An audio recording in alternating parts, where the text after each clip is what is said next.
Quelle est l'atmosphère à Bangalore? L'atmosphère, c'est celle d'une fin de campagne, puisque, comme vous l'avez dit, les élections en Inde, elles s'étalent sur 6 semaines, à vrai dire 7 phases, qui sont donc zones géographiques où l'on va voter en Inde, qui ne sont pas forcément les mêmes que les États. C'est-à-dire que dans l'État du Karnataka, le Nord va voter pas au même moment que le Sud. Mais là, effectivement, on est dans le Sud et on va voter dans une semaine, avec à chaque fois des enjeux très différents. Ici, c'est l'opposition, le Parti progrès, qui a remporté une victoire il n'y a pas longtemps et qui va donc essayer à nouveau de faire un bon score pour résister au Premier ministre Narendra Modi et son parti, le BJP.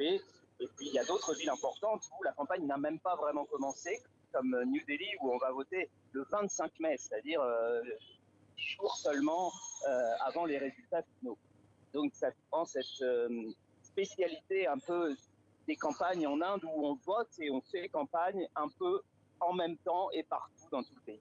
Ah oui, 1 million de bureaux de vote, on l'a dit. À Bangalore et ailleurs, comment les Indiens abordent-ils ces élections?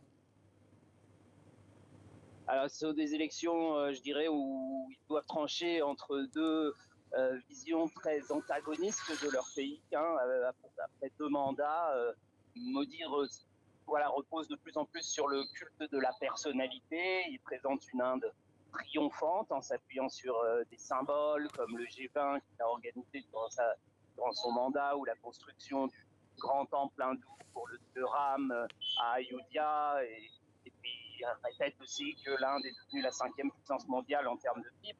Et puis, de l'autre côté, l'opposition, elle, dépeint un portrait beaucoup plus sombre de l'Inde de Modi, en dénonçant notamment le recul démocratique. Il y a plusieurs opposants qui ont été arrêtés juste avant la campagne, en dénonçant aussi un chômage record. On parle de 40% chez les 20-25 ans, donc une croissance qui ne trouve pas vraiment à toute la population.